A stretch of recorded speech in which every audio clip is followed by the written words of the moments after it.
그럼 AI가 우리의 감정까지도 네. 일정 부분은 좀 컨트롤할 수 있고 우리의 눈물과 웃음도 자극할 수 있다고 보시는 건가요? 슬프지만 가능하다고 저는 생각하고요. 아, 여기 있는 사람들 다 울려야겠다. 울려서 도네이션을 받아야겠다라고 하면은 저희들이 무슨 거의 감정 착취처럼. 그렇죠. 네. 네. 생각해보니까 이렇게 생각해도 무섭고 저렇게 생각해도 그러니까요. 무섭네요. 네. 사실 AI가 만든 광고 하면은 되게 기술적인 측면을 많이 생각을 하게 되는데 AI가 만든 광고가 사람의 마음을 움직이고 이런 소비도 일으키고 구매 욕구도 불러일으킬 수 있을까요? 단언할 수는 없지만 지난주에 오픈 AI의 소라가 만든 첫 번째 커머셜 필름이 나왔거든요. 약간 지금까지는 소위 불편한 골짜기라고 해서 인간을 닮으려고 하는 그런 영상에 대한 불편함들을 느끼는 인간의 감정들이 늘 있었는데 이제는 약간 이 골짜기들을 좀 지나고 있는 느낌들이 조금 들었습니다. 인물의 표현의 일관성들도 조금씩 유지되고 있고 그리고 감정이나 전체적인 스토리나 이런 진행들도 점점 자연스럽게 지나고 있기 때문에 소비자들을 감동시키고 그거에 몰입할 수 있게 만드는 역할들을 지금 충분히 감당하고 있지 않나라는 생각은 듭니다. 물론 이게 과연 소비까지 이어질 것인가 여전히 그 영상을 보면서 불편해하는 소비자들도 있거든요. 그래서 그건 조금 더 지켜봐야 되지 않을까라는 생각입니다. 불편한 골짜기라는 네네. 표현을 하셨잖아요. 특히 동양인을 표현할 때는 굉장히 이상한 느낌으로 다가오더라고요. 백인 네네네. 위주의 네, 이미지와 맞습니다. 영상만 있고. 예. 그래서 그런 부분은 아시아권의 데이터가 아무래도 좀 많이 부족하다 보니까 그 표현을 왜곡시키는 경우들이 네네. 꽤 많이 있거든요. 예를 들어서 코리안 거리라고 쳐서 네. 프롬프트를 입력해서 나오면 예전에는 거의 차이니스 거리 나오는 맞습니다. 배경도 거의 네. 중국 배경이 나오는 네네. 이런 이미지들이 많이 생성이 됐었습니다. 그래서 인간의 인권이나 이런 부분에 관해서도 조금 조심해야 되는 부분들이 많이 생기는 그런 결과물들이 도출하는 경우들이 종종 있게 됩니다. 그런 부분을 이야기하다 보니까 또 AI 하면은 빠져서는 안 될 게 사실 윤리 문제거든요. AI를 우리가 활용을 너무 많이 하고 있고 이미 돌이킬 수 없는 강을 저희는 건넌 상태지만 윤리 규제라던가 가이드라인이라던가 법규가 마련이 따로 안 돼 있는 상황이에요. 좀 이거에 대해서는 어떻게 생각하시는지 궁금합니다. 예전에 처음으로 교통사고로 사람이 사망했을 때 이걸 살인죄로 넣었대요. 도로교통법이라는 게 생기고 뭐 차도와 인도가 분리가 되고 자동차가 사고를 일으켰을 때 그 운전자한테 과실을 얼마나 묻느냐 천천히 만들어지고 천천히 보급이 됐는데 제일 낙관적으로 생각을 하면 아마 AI 관련해서도 그렇게 만들어질 수 있지 않겠느냐 하는 그런 생각 하나 해볼 수 있겠고요. 그 다음에 비관적인 생각으로는요. 저는 사실 이제 AI가 다 쓰이고 나서 만들어지는 것보다 완전히 보급되기 전까지 도입되기 전에 저희가 어떤 좀 AI에 대해서 통제력을 가지기를 원하는데 어떤 기술에 대해서 전 세계가 다 같이 관리해서 개발하지 않는 것 대표적인 게 원자력입니다. 원자력이 더 인류한테 미치는 영향이 클까 AI가 더 미치는 영향이 클까 세계적으로 공적 관리를 하지 않으면 안 되는 그런 기술들이 몇 개 있는데 저는 AI도 거기에 해당된다고 생각을 합니다. 그 기술 윤리에 개발 윤리도 반드시 넣어서 그런 걸 만들어야 된다. 좀 이렇게 먼 길 같지만 또 뭐 불가능한 건 아니에요. 네. 네. 작가님은 그런 상상을 한번 해보신 적 있으신가요? 가이드라인을 마련하기 위해서 AI가 어디까지 위험해질 수 있지 않을까라는 상상을 혹시 해보신 적 있으세요? 있죠. 네. 있고 그게 제가 해야 되는 일이라고 생각을 합니다. 네. 상대적으로 AI보다 편한 그런 대상입니다. 네. 근데 AI는 위에서 뭐 인공위성으로 찍으면 AI 만드는 시설이 보이는 게 아니거든요. 네, 네. 그냥 딥마인드 한국에 올 때 보면은 그냥 노트북 몇 개 들고 와가지고 그거 가지고 호텔방에 이렇게 꾸리더니 거기가 그냥 그들 연구실이에요. 이거 너무 추적하기 어렵고 핵전쟁이 왜 한 번도 안 일어났을까? 저 그 생각을 해보면요. 어느 나라 사람이건 핵전쟁은 안 된다라는 생각이 있었기 때문이에요. 히로시마나 나가사키를 보지 않은 사람들도 왜 그 생각을 하게 됐을까 하면은 저는 핵전쟁이 나오는 영화를 굉장히 많이 봤기 때문이라고 생각을 합니다. 핵전쟁이 벌어지면 이렇게 된다라고 얘기하는 영화, 소설 되게 미디어의 영향이 굉장히 크죠. 저게 일어나면 내 미래는 끝난다 라고 생각을 하니까 겁에 질려서 다들 막아야 된다고 생각을 했던 거죠. 이런 표현인데요. 각 세대마다 자기들이 종말서사를 만드는데 우리 세대의 종말서사 중에 AI 종말서사라는 게 있고 그거를 만들어야 된다고 생각을 하거든요. 그게 소설가들이 할 일 중에 하나라고 생각을 합니다. 별로 바람직하지 않은 AI랑 인류가 결합한 미래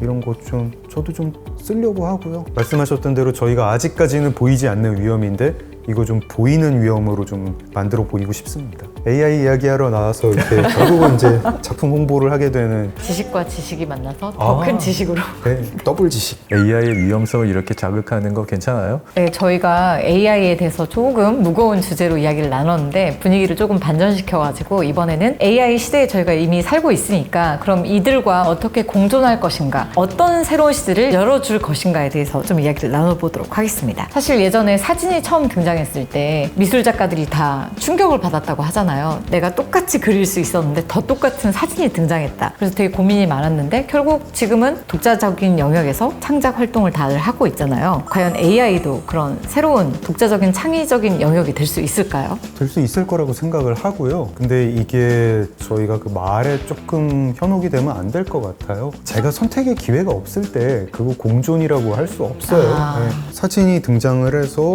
미술이 의미가 없어지는 거 아니냐. 여기까지 맞죠? 그 다음에도 미술이 살아남았다. 그거 조금 자세히 들여다봐야 될 것 같은데 이때 미술의 개념이 바뀝니다. 앞에 있는 걸 보여주는 게 아니라 그 예술가의 내면을 보여주는 그런 장르로 바뀌게 됩니다. 그리고 지금 저희가 미술관에서 보는 미술이라고 하는 것들이 사진의 대체품이 아니라 다른 종류의 시각 예술이에요. 사진 이후에도 미술은 죽지 않았다. 그건 맞는데 사진 때문에 미술이 변질됐다. 지금 미술관에 있는 거를요 300년 전 화가들한테 보여주면서 이거 미술 작품이다라고 하면 그 화가들은 이해 못할 것 같아요. 어떤 면에서는 지금 저희도 약간 미술 따라가기 버겁습니다. 지금 저희가 이해하는 소설을 AI가 되게 그럴싸하게 써서 이걸 인간이 해야 될 이유를 잘 모르겠다라고 할 때 그 이후에도 소설가라는 직업이 살아남을 수 있고 문학이라는 예술도 살아남을 수는 있겠죠. 근데 지금 모습 그대로 살아남을까? 저 그거 좀 약간 의문입니다. 문학이나 그림 쪽, 회화 쪽의 예술의 영역과는 달리 또 광고 쪽은 사실 AI 기술들을 되게 적극적으로 수용하고 있는 그런 스탠스를 계속 취하고 있기 때문에 저희가 현업에서도 그런 것들을 아주 자연스럽게 사실은 받아들이고 있거든요. 물론 아직은 낯설기는 하지만은 예전에는 이랬어요. 이게 구현이 될까? 이게 우리가 생각하는 것만큼 만들어질 수 있는 것인가? 이런 의문을 가지고 스스로 만들어지기 이전에 그것을 그냥 없애버리는 아이디어들도 되게 많았었거든요. 근데 지금은 만들어 봅니다.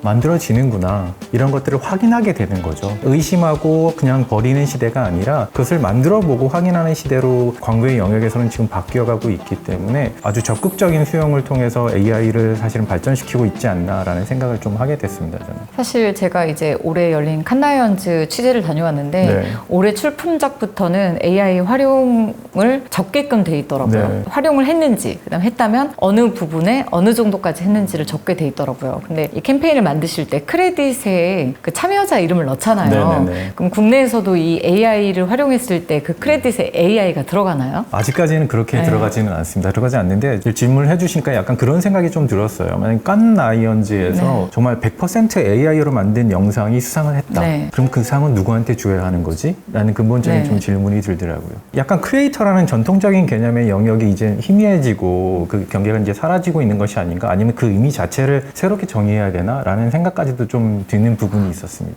그럼 이제 이 AI를 활용해서 광고가 그런 AI 플랫폼도 생겨가지고 진짜 집어넣으면 막 대량 생산될 수 있는 그런 네네네. 시대가 열리고 있잖아요. 네네. 그럼 그런 식으로 AI가 만든 광고들이 쏟아지는 시대가 된다. 그렇게 되면 좀 어떻게 될 거라고 보세요? 대량 생산의 시대로 이미 접어들었습니다. 클라이언트가 사실 그걸 원하고 있죠. 평균화가 되어 있다고 생각하면은 그 다음에는 좀 더 싸게, 좀 더 빠르게 만들기는 원하게 돼 있거든요. 그 가운데 AI가 있기 때문에 이 대량 생산은 전체적으로는 두 가지의 영역으로 좀 나눌 수 있지 않을까라는 생각이 들거든요. 어떤 퍼포먼스 마케팅의 중심으로 활용될 수 있는 대량 생산의 영역이 있다면은 좀 더 브랜드의 가치를 두고 아이디어를 더 깊이 쌓아가는 영역의 어떤 새로운 영역, 이렇게 두 가지 영역으로서 나뉘면서 공존하지 않을까라는 생각은 좀 들었습니다. 그럼 만약에 작가님한테 좀 질문 드리고 싶은데 AI를 네. 활용한 작품이 노벨 문학상을 만약 탔다. 그러면 어떠실 것 같으세요?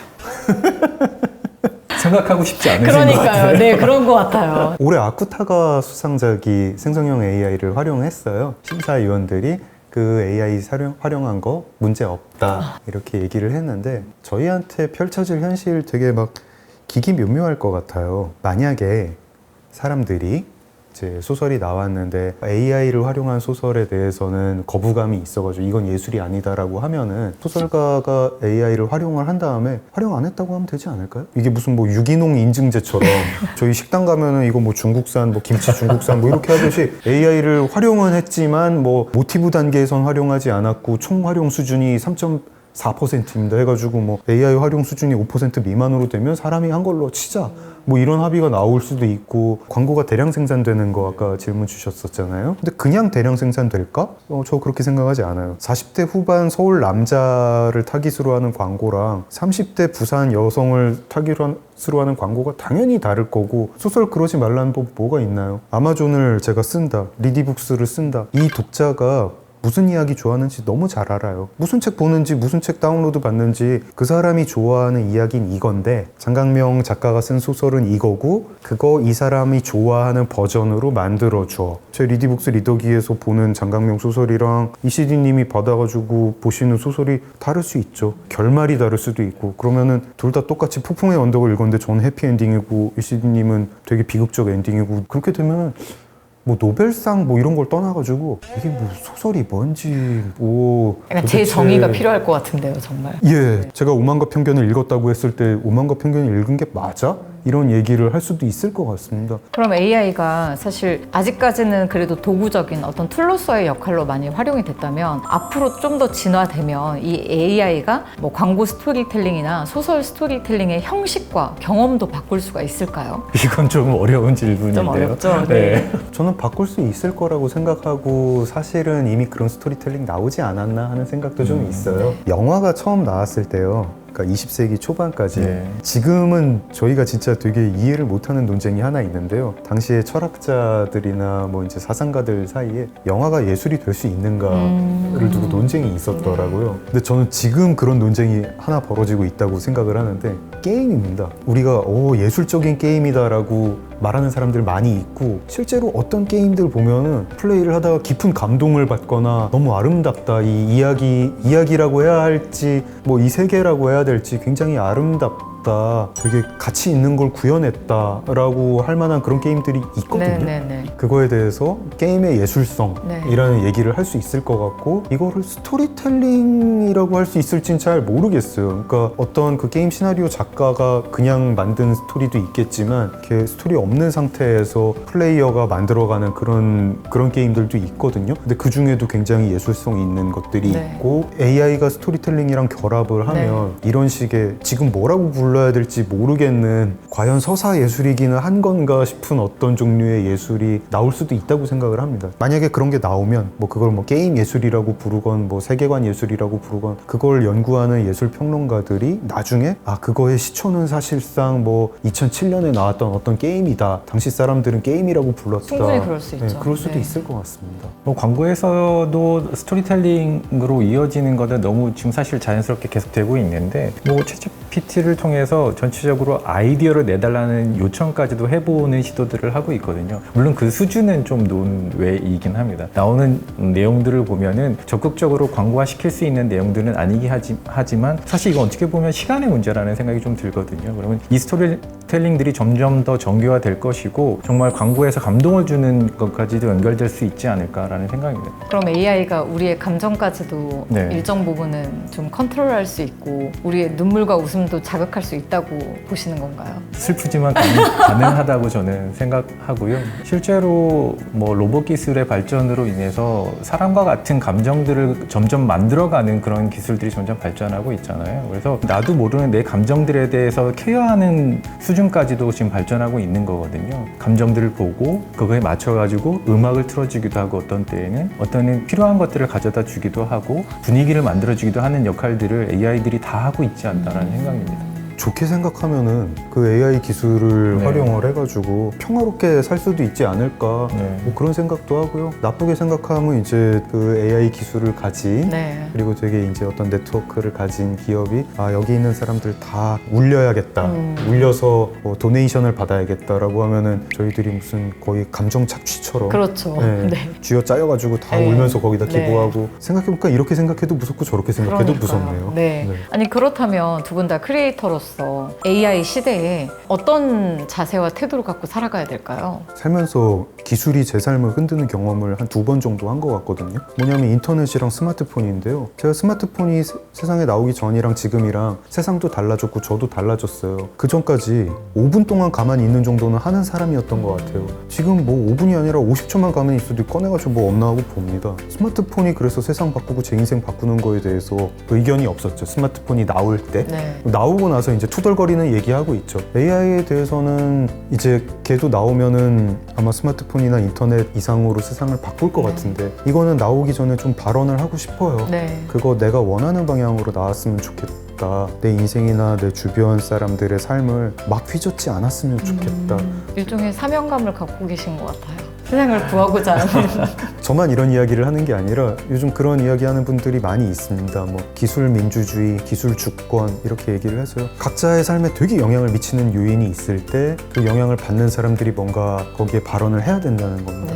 내 땅 아니더라도 우리 집에 햇빛 다 가리는 건물이 들어서면은 제가 얘기를 할 수 있고 그런 거 우리가 민주주의라고 부릅니다. 자기 인생에 영향 되게 많이 미치는 어떤 변화에 대해서 영향받게 되는 당사자들이 모여가지고 주장을 하면 그 목소리를 들어줘야 되는 거. 이시디님은 사실 어떻게 보면 광고업계가 AI에 영향을 받는 최전선이라고 저는 보이거든요. 네네. 그 업계에 계신 분으로서 좀 어떻게 받아들이고 어떻게 살아가실 건지 궁금합니다. 어쨌든 크리에이티브 에이전시들이 소위 실리콘밸리와 경쟁하면서 존재의 이유가 조금 계속 새로워지고 있다는 생각이 좀 들더라고요. 저희는 사실 개발자는 아니잖아요. 크리에이터이면서 스토리텔러이면서 컨셉터 같은 개념으로 우리가 가지고 있는 본질들을 좀 지켜가면서 계속 성장해야 된다는 생각이 들기 때문에 AI는 도구로서의 활용으로 저는 가야 된다고 기본적으로 생각을 하고 있고요. AI를 일하게 하고 인간들이 그걸 잘 활용하면서 성장하는 방향으로 갔으면 좋겠다라는 생각을 가지고 있습니다. 이렇게 오늘 AI 시대의 스토리텔링에 대한 이야기를 나눠봤는데 사실 이 말씀을 드리기가 민망스러운 게 오늘 질문지가 네. AI의 도움을 받아서 좀 놀래야 되나요? 질문이 좋더라고요. 이게. 질문이 좀 어땠나요? 사람이 작성한 질문이랑 뭐 크게 크게, 차이 있는 건 모르겠네요. 네. 이게 질문이 전부 다 AI가 작성한 건가요? 전부 다는 아니지만 도움을 많이 받아서 꽤 많이 받아서 작성을 했다고 합니다. 오늘 AI 시대의 스토리텔링에 관해서 이 또 소설가이자 또 이시디님께서 굉장히 많은 이야기를 나눠주셨는데요. 마지막으로 구독자분들께 한마디씩 부탁드리겠습니다. 저희들의 삶에 기술이 굉장히 큰 영향을 미치는 것 같아요. 기술이라는 건 무조건 진보한다, 인류한테 무조건 도움이 된다. 그것도 스토리텔링이죠. 누군가 만들어낸 스토리텔링인데 그거 좀 의심할 때가 되지 않았나 생각합니다. 최근에 국제사진대회에서 AI 부분에서 AI를 쓰지 않고 수상한 작품이 다시 취소가 되는 일이 벌어졌습니다. 그 작가인 그 마일즈 에스트레이라는 작가가 AI 콘텐츠가 범람하는 요즘에 여전히 인간이 이길 수 있다는 사실을 증명하고 싶었다라는 얘기를 했거든요. 인간들은 본능적으로 이런 서사를 되게 좋아하잖아요. 잘 활용했으면 좋겠습니다. 지혜롭게 물론 저희가 준비할 것들이 많이 있지만은 결국 또 우리는 이 시대에 맞게 답을 찾아가지 않을까라는 생각을 가지고 있고요. 오늘도 생각의 위대한 힘을 증명하기에 고민하고 노력하고 있는 현장에서 노력하고 있는 크리에이터들을 응원하겠습니다. 바쁜데 시간 내주셔서 감사합니다. 네, 수고하셨습니다. 고맙습니다. 즐거웠습니다. 감사합니다. 오늘 되게 재미있게 촬영을 했고요. 평소에 관심 갖던 주제인데 저 혼자 막 생각하던 때랑 달리 뭐 질문 받고 또 이시디님 말씀 듣고 하면서 더 어떤 고민거리도 생기고 또 이런 건 이런 건가 하면서 좀 정리하는 것도 생기고 되게 개인적으로 유익했습니다. 저는 광고업계 잘 모르는데요. 문학계보다 훨씬 더 어떤 빠르고 좀 치열한 업계 같아요. 그리고 굉장히 어떤 정보 같은 게 있으면은 다른 나라의 정보 같은 것도 금방 빠르게 공유되는 것 같고요. 그런 게 좀 신기했습니다. 네, 지식애들 그 첫 장을 열었는데요. 너무 정신없이 지나가다 보니까 저도 어떻게 얘기했는지 잘 모르겠습니다. 그런데도 너무 재밌었습니다. 뭐 작가님을 통해서 제가 발견하지 못했던 AI들의 새로운 면들을 많이 성찰할 수 있었고 너무 기술 중심으로만 지금 접해 있던 것들을 새로운 관점이나 이런 것들을 발견할 수 있는 좋은 자리였던 것 같습니다. 너무 재밌었습니다. 앞으로 더해질 지식도 기대해 주세요.